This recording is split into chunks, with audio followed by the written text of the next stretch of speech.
Welcome everyone, it's 7:30, so we're going to get started. Welcome to this, the third in our series of Busshō salons. My name is Tim Wicks, and I currently serve as the Tanto, or head of practice, here at City Center. And this is Kim, who did our presentation last week. That's right. Kim Kogen Dai-Ho Hart. I'm a priest here at San Francisco Zen Center, and appreciating offering this with my two dear friends.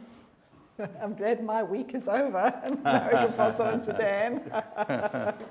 And this is Dan, yes, who will be presenting tonight. Yep, I'll be guiding the conversation today.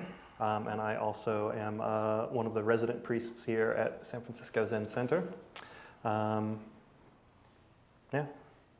Everything else I'll talk about. And we should have bowed in. But we're going to bow in do right it now. We'll bow in now. Thank you for remembering, Timbo.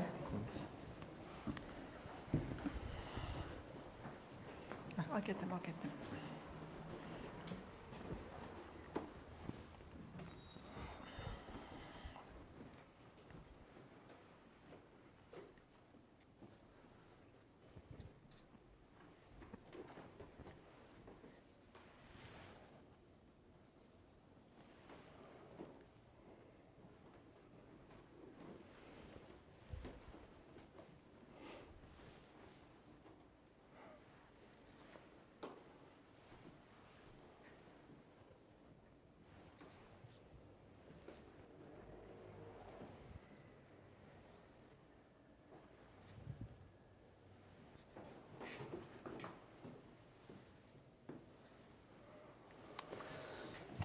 Okay, so tonight we will do as we have been doing, where Dan will present for 10 minutes to begin with, and then the three of us will talk for about 10 minutes.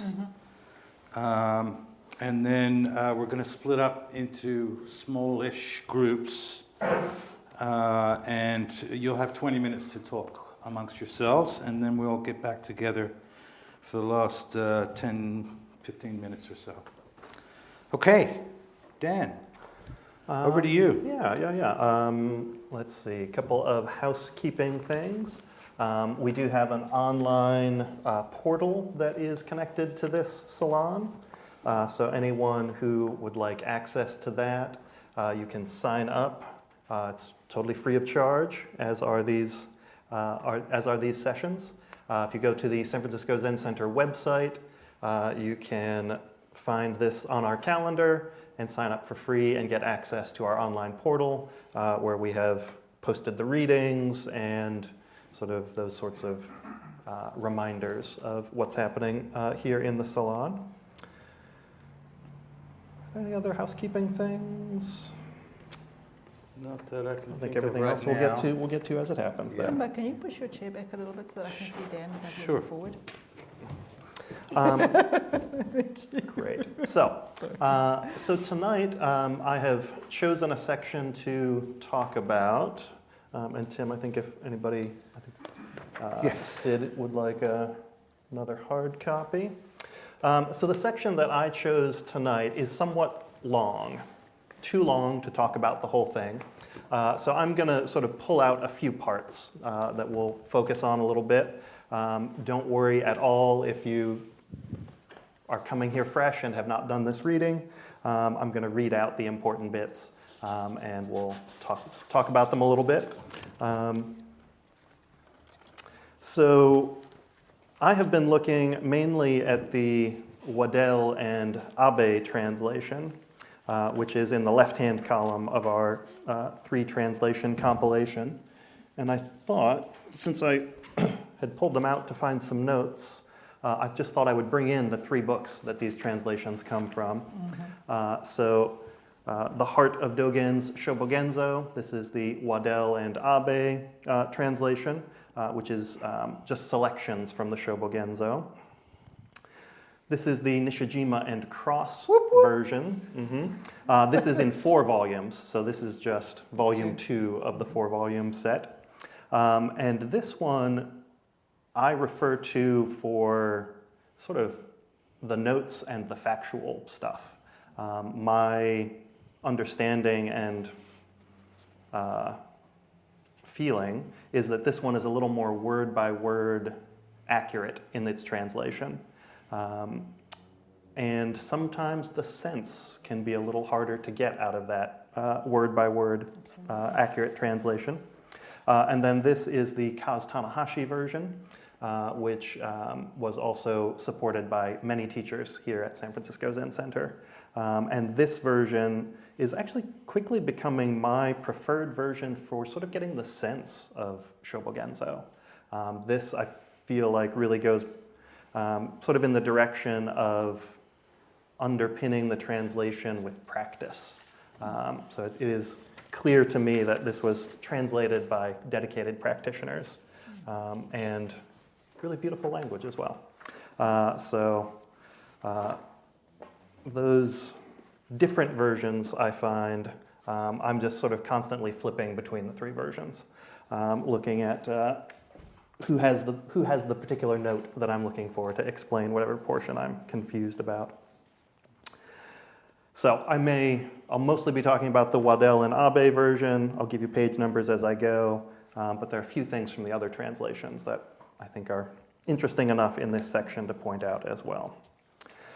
So I'm going to start page 14. So this section, as most of the sections in Busshō, starts with a koan story that Dogen then unpacks. So I'm going to read just the sort of the second portion of this koan story, starting about a paragraph in on the top of page 14. At another time, as Nagarjuna was sitting, he manifested a body of absolute freedom. It was just like the round full moon. Not a person in the assembly saw the master's form. They heard only the sound of the dharma. Among the gathering was Kanadeva. Can you discern his form? He asked the others. Our eyes see nothing, they answered. Our ears hear nothing. Our minds discern nothing. Our bodies experience nothing. Kanadeva said, that itself is the form of the sage Nagarjuna Sonya manifesting the Buddha nature.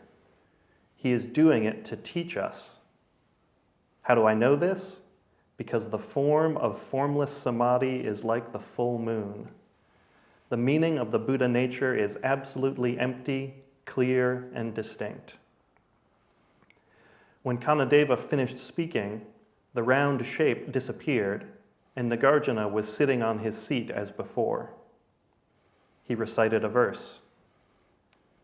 Body manifesting a round moon shape, expressing thereby the body of the Buddhas, expounding dharma without any form, expounding without sight or sound. So, this story would have been well known to Dogen, and well known as a story of one of the major ancestors. Nagarjuna is a key figure in the Mahayana, and the sort of main explainer of the emptiness teachings. So I'm going to skip to page 20. So this is then Dogen's little vignette about an experience he had in China. And I won't read the full thing, but I want to point out a few things here. So Dogen was in China as a young man. He was born in the year 1200, so the dates in here, 1223 and 1225, he would have been 23 and 25. So one of the monasteries he visited while he was in China was on Mount Aiyuang.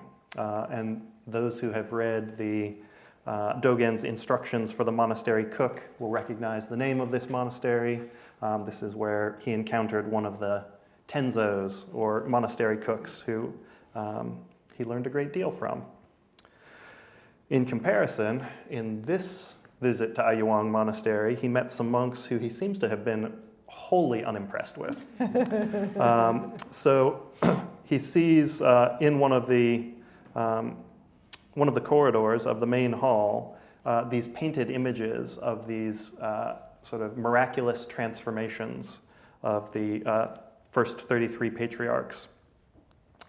And he says he didn't recognize them at first, but on his second visit, he pointed out this painting of Nagarjuna manifesting the full moon and asked the monk who was showing him around the monastery what it was.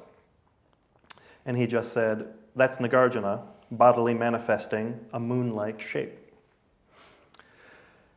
And Dogen says, in this translation, "But the nose holes in the face that uttered those words were drawing no breath. The words themselves were hollow in his mouth." And here I think the Tanahashi translation maybe is just slightly clearer. He had no nostrils on his face and no wisdom in his explanation. So that no wisdom in his explanation is really sort of the key thing Dogen is saying. This monk did not really understand this painting of Nagarjuna manifesting the full moon. This nostrils thing is worth explaining. The nostril is used as one of the sort of shorthand for an essential or core feature or function. I looked up how else Dogen uses it, and in other portions of Shōbōgenzō, he'll include it in lists like the bone, flesh, marrow, and nostrils of the teaching, meaning like the heart of it, meaning the essential point. So saying that this monk had no nostrils, and he actually repeats this phrase is repeated in here a couple of times. Having no nostrils means he had no understanding. So this monk says, that's Nagarjuna, manifesting the full moon shape. And Dogen's reply is, just like a picture of a rice cake, which again references another sort of well-known and frequently referenced Zen story, which, if I can be so bold as to try to summarize, essentially is pointing out that a painting of something like a rice cake, the sort of idea or representation of something, is not the thing itself. So you cannot eat and be nourished by a painted rice cake.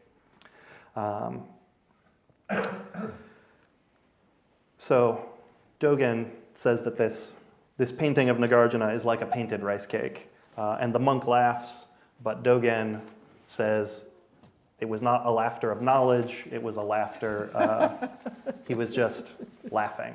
This monk was not showing that he knew anything. So Dogen presses this monk on this point a couple of times in their tour. And he says the monk just never understood, never had anything that he could say. And when he suggested talking to the head priest of the temple about it, this monk, who Dogen already thought didn't understand, said, "Oh, the abbot doesn't understand. The abbot has no nostrils." So Dogen did not question further. So Dogen sort of has this experience, which obviously stayed with him. So I'm just going to read a couple little excerpts of a little bit earlier in this section, what Dogen has to say about how this might have been represented. So this then is page 18, the last full paragraph on towards the bottom of page 18. For a long time, people in the land of the Song have endeavored to illustrate this episode in painting. This episode being Kanadeva, or being Nagarjuna manifesting the full moon. They've endeavored to illustrate this episode in painting, but they have never been able to paint it in their bodies, paint it in their minds, paint it in the sky, or paint it on walls. In vain attempts to paint it with a brush tip, they have made depictions of a round, mirror-like circle on the Dharma seat and made it out to be the moon-round shape of Nagarjuna's manifesting body. In the hundreds of years that have come and gone since then, these depictions have been like gold dust in the eyes, blinding people, yet no one has pointed out the error.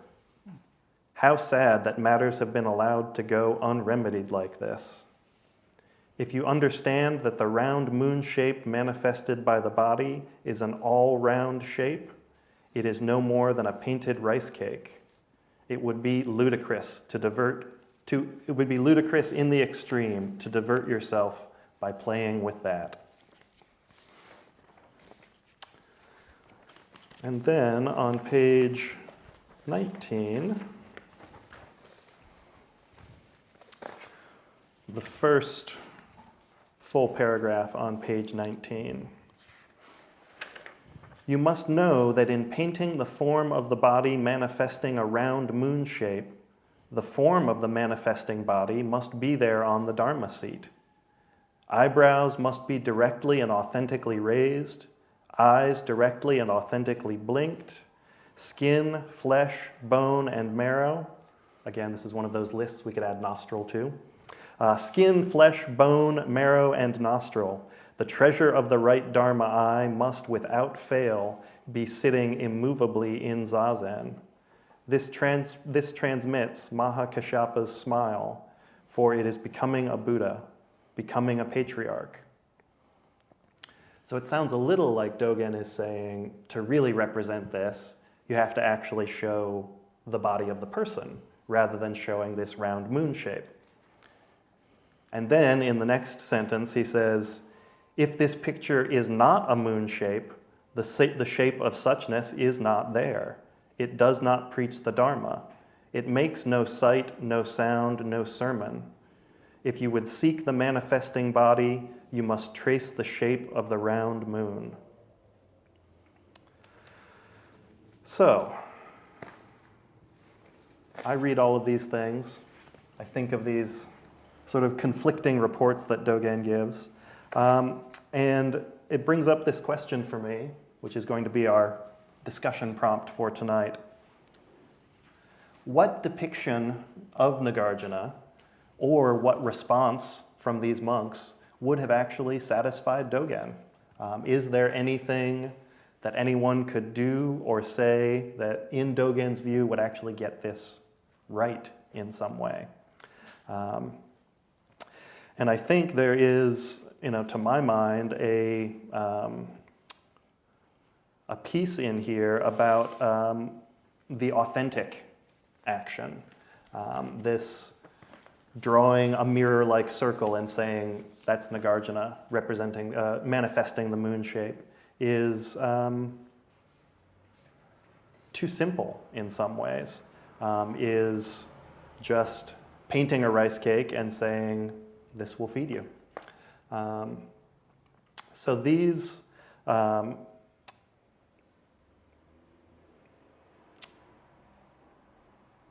criticisms that Dogen has, clearly he feels very strongly about this, and yet he's not really saying, at least as far as I understand, he's not saying very clearly, here's exactly how it should have been. He's pointing out a lot of errors, but not necessarily telling us what we should do or how we should experience this, how we might represent it. So I'm going to pause there and see what these fine folks think. I think the word represent is very interesting because it means represent. And I would say that what Dogen's pointing us towards is presenting and not representing. Mm-hmm.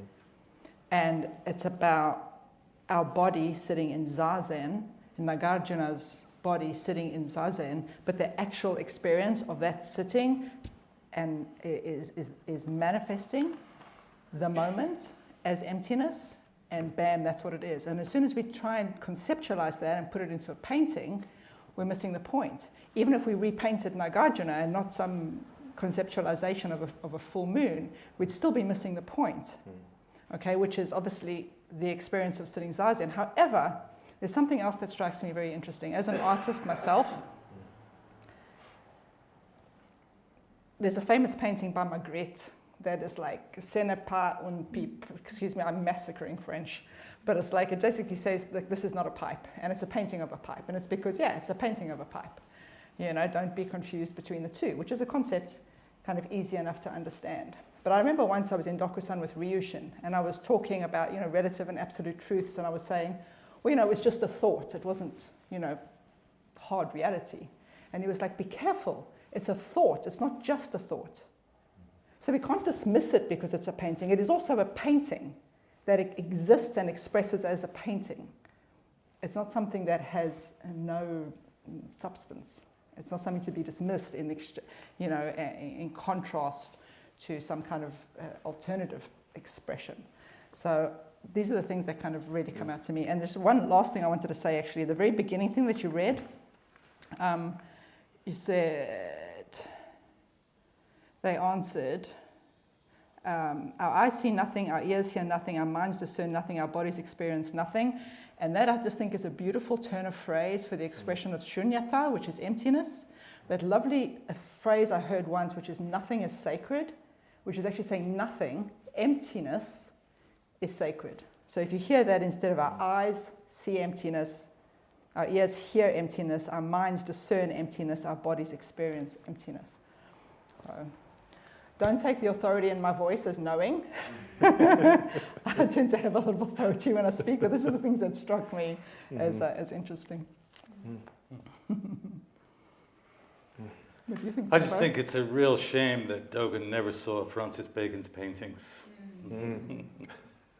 He's saying he's contradicting himself in his usual way here. He says on the one hand, don't paint the unpaintable. But then it also sounds like he's saying there just needed to be, he's being a bit of an art critic and saying there just needed to be the painting of the actual person there. But that'd still be a painting, though. That's still a representation. It's a conceptualization. Exactly, yeah, it would be. It's still a conceptualization. Yes, it is. People would confuse that for Nagarjuna instead of confusing it for the full moon. Sure. They'd still be confused. Yep. Because he says later, he says they're skin bags, which I like. In the translation that I read, the direct translation refers to people as skin bags. Yeah, that do not paint the unpaintable. I think that is page, yeah, and bottom of page 20. Things that are undepictable are best left unpainted. If they must be painted at all, they can only be painted straight to the point. Yet the body manifesting the shape of the round moon has never yet been painted. He's pointing, I think, there towards abstract painting, where that's like a... That's where Francis Bacon comes in. Right, yeah. Where it's an expression of painting itself, as opposed to trying to represent some conceptualization of something else, you know? Do you think Dogen would have been satisfied with the Francis Bacon painting, or would he just have... It would have certainly changed all of this right here. I don't know if he would have been satisfied with anything, any painting. But that's what we get to talk about as a prompt. And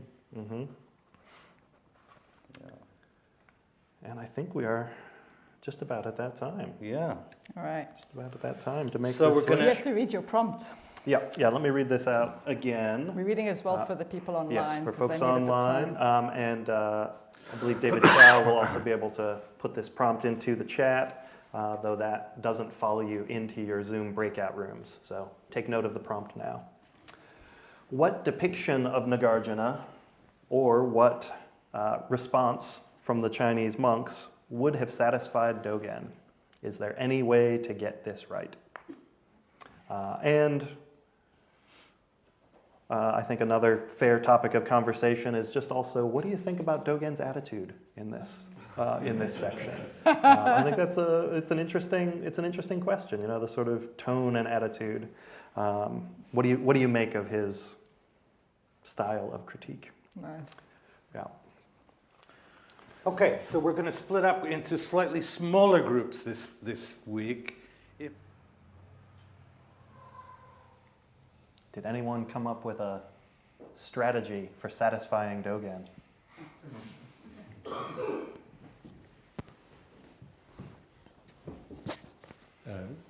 Hello? Yes. Can you just back? Yeah. We had a brilliant group of, actually, we were very inspired by this. Thank you. The thing that we kind of came to was that if you're calling it a painting, you're already upsetting Dogen, right? So if you call it, this is somebody's effort to capture the wind blowing through the trees, or this is catching the action of the Dharma coming through a great master, he might have been somewhat satisfied with the monk as a tour guide. And he would have looked at the crowd and said, but they don't probably get it anyway. We're not so sure about his warm attitude, but so that was our little bit.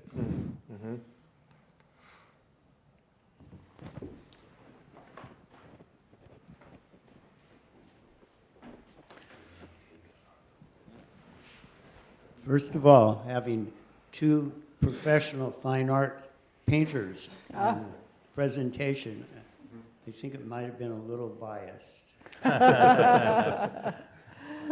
But so I've been wondering, and what we discussed and had a bit of a debate about in our group was, could Dogen have used more skillful means in his, not just in this situation, but in general?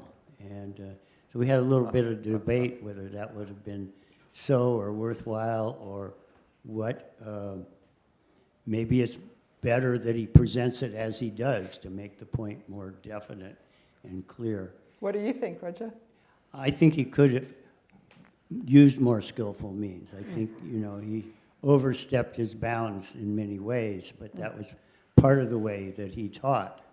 And, it makes me think, and I mentioned Brad Warner's, he had a presentation, Dharma talk, which was titled, "Was Dogen a Jerk?" And in some ways he was, but maybe that's the way he had to teach in those days. Yeah. Yeah. Yeah, I think that's great. I think that's a great point. Yeah, I mean, it is kind of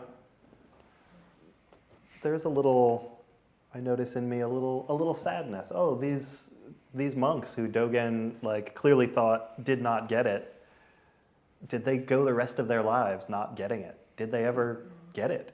And maybe as a 25-year-old visiting monk from a foreign country, maybe it wouldn't have been his place to say something.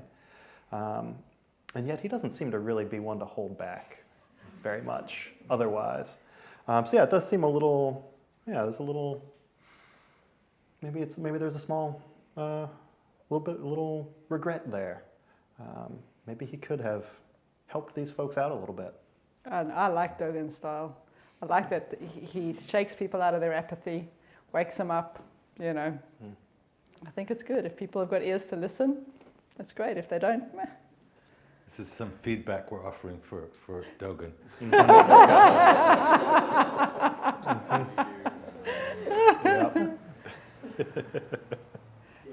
Tanto? We've got a question or a comment online. I'm just going to unmute here.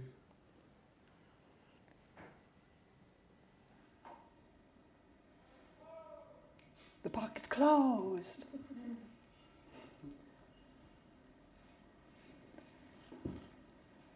Okay, Joel, can you Can you speak unmute? up? How's that? Yes, we can hear you. Awesome.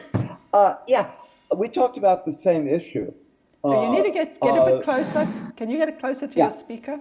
How's that? That's better. That's great. Thanks. Okay.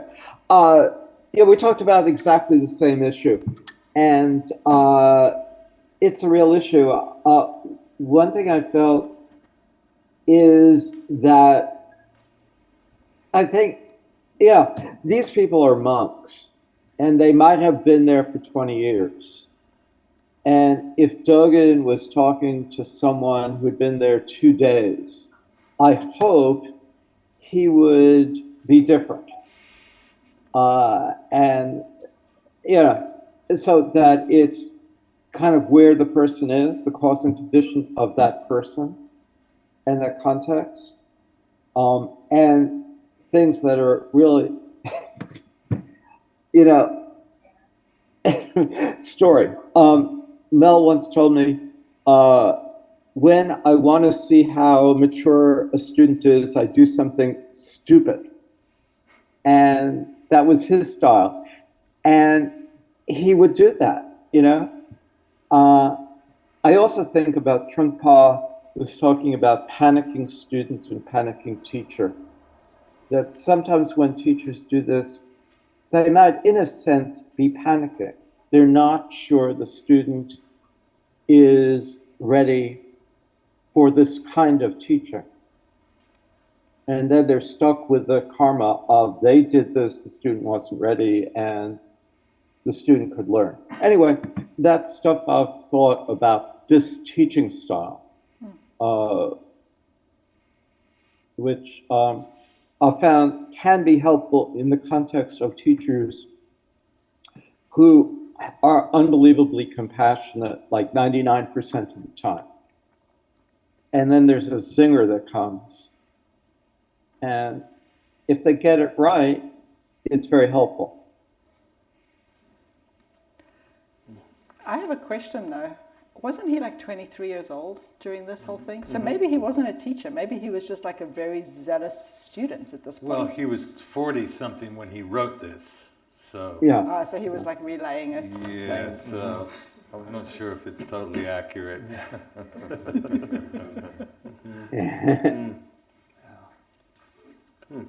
Interesting. Yeah, I think there is a great question about skillful means in there, and probably also something really being highlighted about the cultural difference as well. I think the Chinese and Japanese monasteries of the 1200s probably just fundamentally had a different flavor and feeling than San Francisco Zen Center in 2024. I think there probably were lots of things happening there we would not stand for. And sometimes a sort of surprise, in-your-face teaching can really wake you up. But that really requires great care, because that regret of having caused harm in trying to have a sort of teaching moment is that stings. That'll stay with you. Well, that can sometimes be a good thing though. Mm-hmm. It stays with you and you reflect Everybody upon learns it. that. Mm-hmm. Yeah. So. All right, I think we're at time. Yeah, almost. We probably have time for one more. All right, see if there's anybody else who has anything to say. Here we go.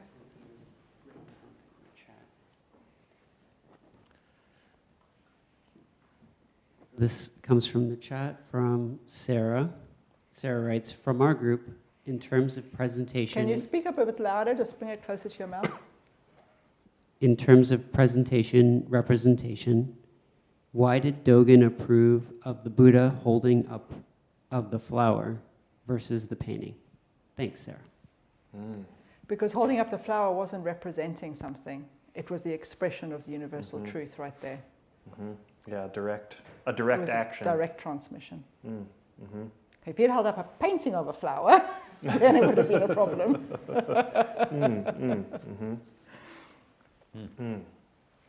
Interesting. Yeah. I think there is. I do think the kind of direct, authentic activity of the body in this world, in the present moment, I think is one of the key things that Dogen is pointing at here. And Nagarjuna. And Nagarjuna, yeah, absolutely. The talking about it, painting it, thinking about it, representing it, whatever it might be is not the same as being there and doing it. Yeah. Okay. Thank you, everyone. That's next week will be the last of our salons. It's hard to believe it's coming to the last salon, but it is. It is. And mine, that will be me, and my section is. Timbo's translation is like the middle one. My section is. We'll send it out on email anyway, so don't worry Yeah, about page 21 to 22. it. Have you photocopied? It's not on this bunch that you photocopied. No, now, right? No. So we not the haven't one that I handed out today. not but- the one we handed out today. We'll email you all the new one. Yeah, and it's Yeah, quite a short the next. section, right? Yeah, it's a short section. Yep. And that will be next week. So thank you all. What else do we need to do right now? Having bowed in, should we bow out? Yeah, let's bow out. All right, we'll bow out, and then if anybody wants to stay just to help us put the room back together, that would be Yes, that would be wonderful. Hang on a second, let me just get past you. Oh, you making an offering? No.